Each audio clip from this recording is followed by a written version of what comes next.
যখন ট্রাককে আনলোড করে, কিন্তু তাদের শরীর ছিল না, শুধু মুন্ডু পেল। আজকের ভিডিওটা বাংলাতে রেকর্ড করছি because I am Bengali, my emotions wouldn't come out. কি মানে কেমনভাবে বাংলাদেশে প্রবলেম হচ্ছে, মানে টের মারামারি, চারিদিকে স্টুডেন্টদের ওপরে অত্যাচার, কিছু স্টুডেন্টস মারাও যায়। কিন্তু আজকে আমি এর নিয়ে কথা বলতে আসিনি। আজকে আমি আমার লাইফের একটা ছোট্ট এক্সপিরিয়েন্সের নিয়ে কথা বলতে এসেছি, যেটা আমার সাথে ঘটেছে, যেটা আমি দেখেছি, যেটা আমি শুনেছি। সেই গল্পটা আজকে শোনাবো।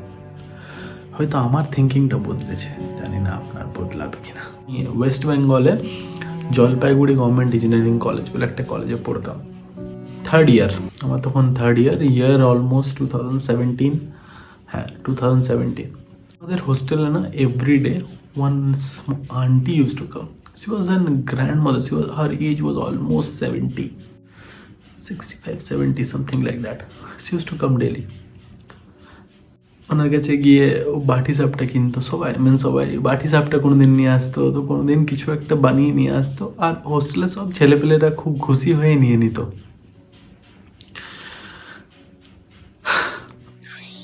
একদিন মানে হোস্টেলে বসে আছে, তো ওই দিদার একটু শরীর খারাপ লাগে। তো আমি তখন দিদাকে বলি কি, দিদা এসে জল খাও। আমার কাছে তখন তো কিছু থাকতো না হোস্টেলে, তো দিদাকে জাস্ট একটু জল দিয়েছিলাম আর একটু আমার টেবিলে বসতে দিয়েছিলাম। আমি যাদেরকে চিনি না তাদের সাথে আমি কথা বলতে খুব ভালোবাসি। হ্যাঁ, আমি সেদিন তার সাথে কথা বলেছিলাম। এখানে কত বছর ধরে আসছো হোস্টেলে? বলে আমি না হোস্টেলে 20 years ধরে আসছি। আমি জিজ্ঞাসা করলাম তোমার বাড়ি কোথায় দিদা অ্যাকচুয়ালি?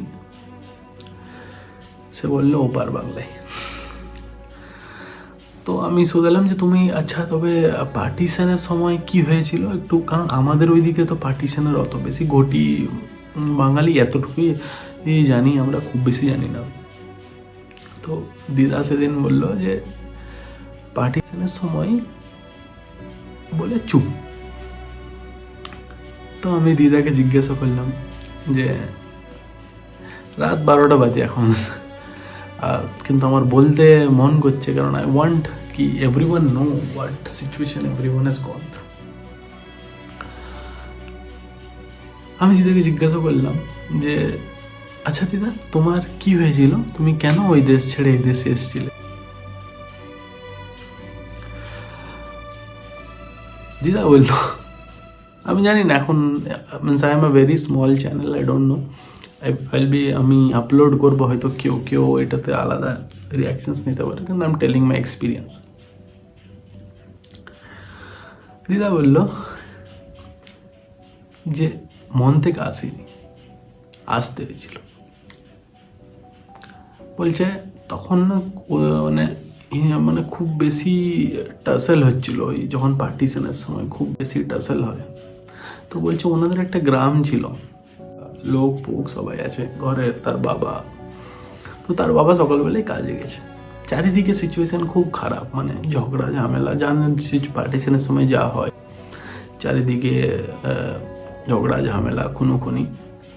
কিন্তু পেটের দায়ে ওনার বাবা যায়, কাজে যায়। অলমোস্ট গ্রামের সবারই বাড়ি থেকে, তখনকার দিনে তো মেয়েরা সব বাড়িতে থাকতো আর ছেলেরা সব বাইরে যেত। তো ওনাদেরও ঘরে সবাই, গ্রামের সবাই অলমোস্ট লোক ফুকরা কাজ ফাজ করতে যায়, সবাই বাইরে গেছে। উনি বলছেন যে আমি আমার মা, আমার 2 বোন বাড়িতে আছে। বাড়িতে থাকার পর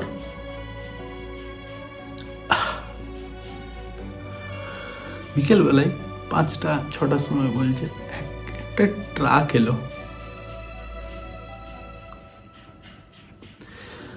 আর ওই ট্রাক যখন ঢুকছে তখন সবাই ভাবছে হয়তো ওনাদের বাবা মারা সবাই, মানে ওদের বাবারা যারা কাজ করতে গেছেন, কাকু বাবারা সবাই কাজ করতে গেছেন, ওনারা হয়তো ফিরে এসছেন।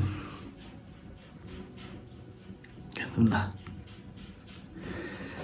এসেছেন, ফিরে এসেছেন,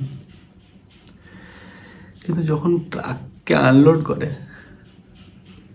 তখন অলমোস্ট সবারই বাড়ি থেকে একজনের না একজনের লোক ছিল, কিন্তু তাদের শরীর ছিল না, শুধু মুন্ডুগুলো। বলে দিদা কাঁদতে শুরু করে। আমি জানি না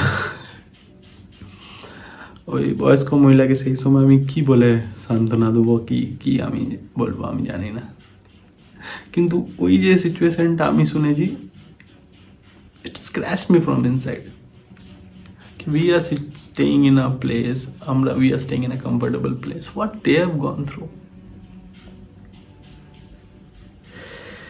জানি না কতজন কেমন রিয়াক্ট করবে, but this is the truth. This is the thing they have gone through that time. Their parents, their father, their brothers were killed. Many were raped. And then they fled to India. So if someone is there, don't tell कि उनको कुछ खराब मत बोलिए, कोई जानबूझ के आया नहीं है उधर से इधर। हाँ, अभी जो आ रहे हैं वो अलग चीज़ है, पर तब कोई जानबूझ के नहीं आया था।